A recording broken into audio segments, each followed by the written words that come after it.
This is Dave Parker on PSquared Sports, and I'm sitting beside Coach Hector Rodriguez of the Holmes Huskies. Hector? Thank you, Dave. It's a pleasure to see you, sir. Thank you very much. Appreciate it. Thanks for having us. Thanks for coming out tonight. You're welcome. We're talking a little bit tonight about the Padilla Pole. Right.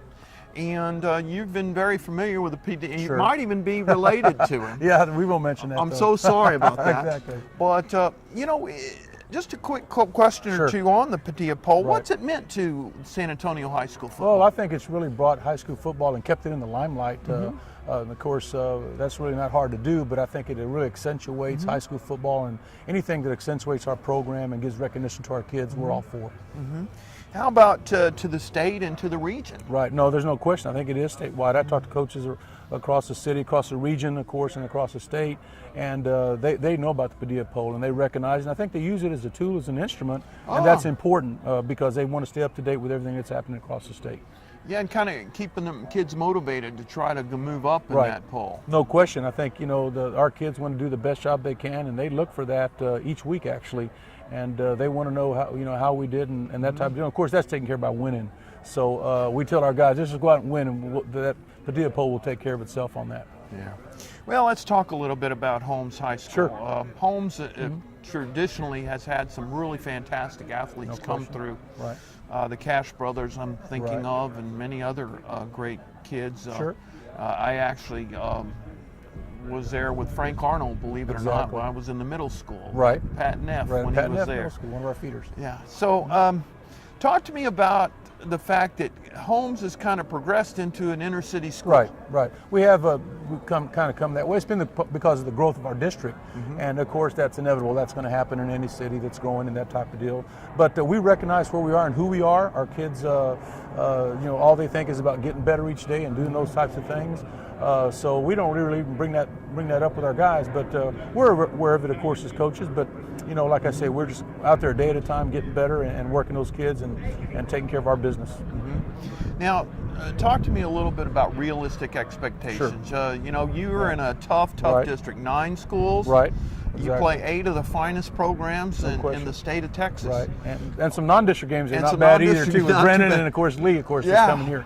But we realize it's a tough district. But our guys, I tell you what, over the last 3 years, I've been able to, since I've been promoted as head coach, we've improved every year. And last year we were on the cusp of being in the playoffs, another win or two, and we're right there. So our guys recognize that, and I think it's a matter of getting those guys to understand that we can compete with the schools in our district, and that's what we're there for.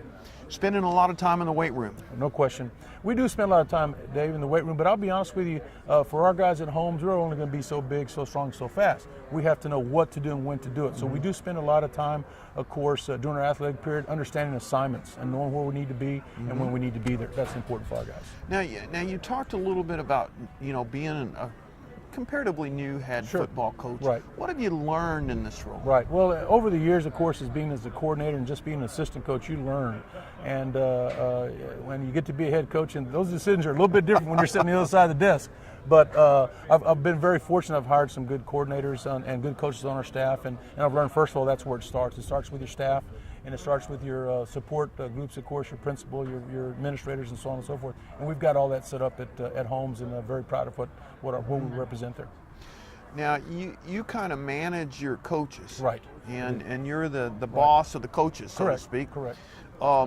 And you certainly see them as colleagues, but they have their responsibilities, and people at home may not understand that they have a lot of teaching responsibilities as well. No question. All of our guys teach 4 classes, including their 2 athletic periods, of course. They have a lunch and a conference, and that adds up. You know, there's preparation meetings in the morning, there's meetings in the afternoon. They have second sports to coach as well, too. So there's a big time factor involved for our assistants, but our guys are quality guys, and they manage the classroom very well.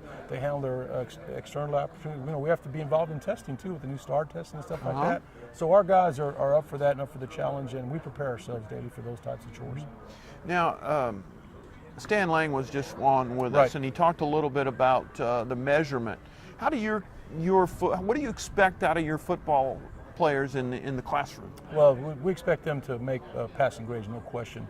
We run grade checks on our kids, like I'm sure a lot of other coaches do, and we try to stay up on their grades as much as possible. Their attendance is another thing. You know, their attendance is very important. So we're able to monitor that daily with them because we see them every day, run the grade checks, make sure that they're doing the things that they're supposed to do in the classroom.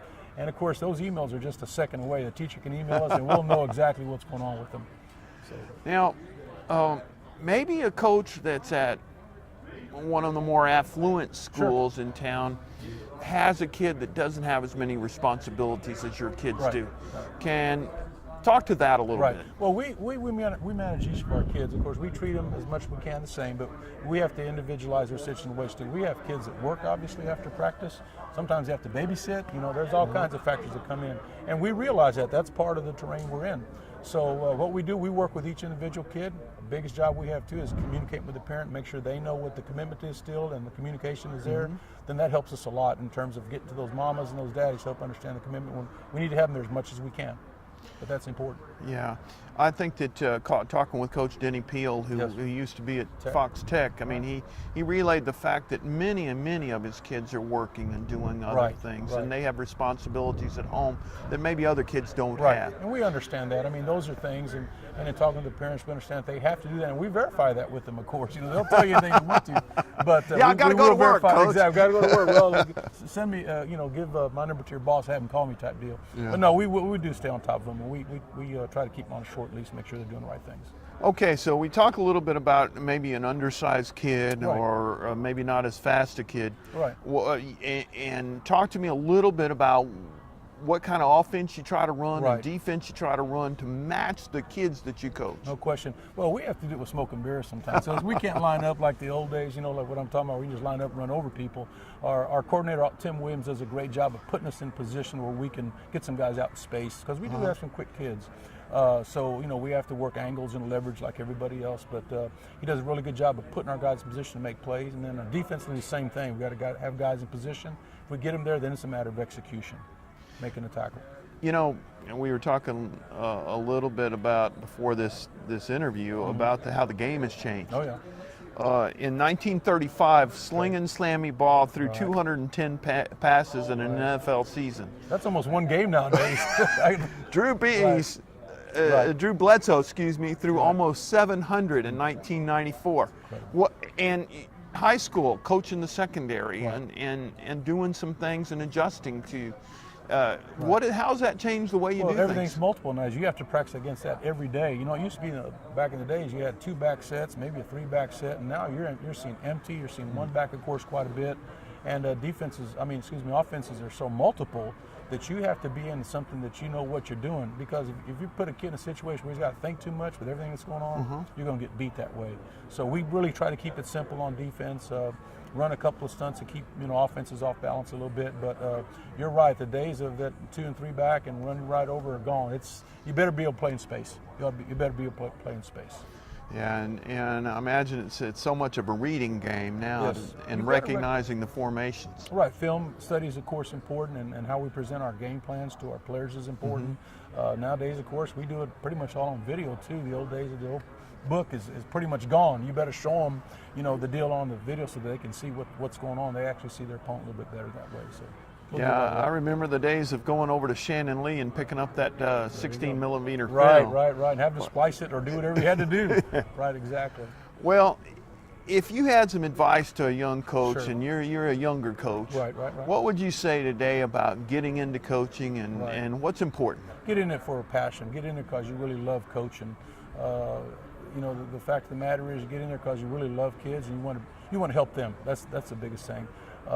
It's not about the money, of course. You're going to put in a lot of time. You got to put a little hours, type of deal. But get in there for the right reasons. And the right reasons to help kids become successful, become productive members of society. I think that's the biggest thing. Build a good, positive relationship with them where they'll be able to remember you the rest of their life. Type deal. Well, Coach, it's been such a pleasure. Well, I appreciate it, Dave. Thank you very much for the opportunity to speak for the Holmes Huskies. And this has been Dave Parker on PSquared Sports with Coach Hector Rodriguez. Thank you, sir. Appreciate Good luck next season. Thank you very much.